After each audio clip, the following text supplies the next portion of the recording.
ರಾಜ್ಯದ ಬರ ವೀಕ್ಷಣೆ ಮಾಡಲು ಕೇಂದ್ರ ಸರ್ಕಾರವು ಕೂಡಲೇ ವಿಶೇಷವಾದ ತಂಡವನ್ನು ರಚನೆ ಮಾಡಬೇಕು.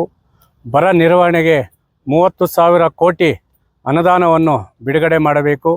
ಮನರೇಗಾದಲ್ಲಿ ದುಡಿಯುವ ಕೈಗೆ ಕೆಲಸವನ್ನು ನೀಡಬೇಕು.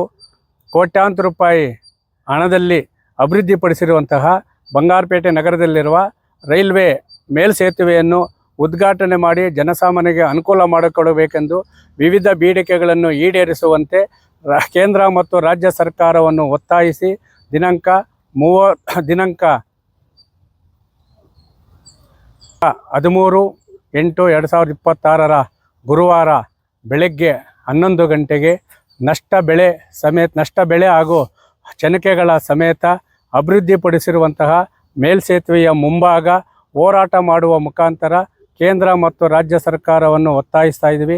ಯಾಕಂದರೆ ಮುಂಗಾರು ಮಳೆ ಪ್ರಾರಂಭವಾಗಿದೆ. ಮುಂಗಾರು ಮಳೆ ಅಲ್ಪ ಸ್ವಲ್ಪ ಪ್ರಾರಂಭವಾಗಿ ಸಂಪೂರ್ಣವಾಗಿ ಬರ ಆವರಿಸಿದೆ.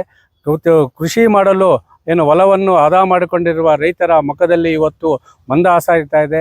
ಯಾಕಂದರೆ ಮಳೆನೂ ಇಲ್ಲ, ಈ ಕಡೆ ಬೆಳೆನೂ ಇಲ್ಲ.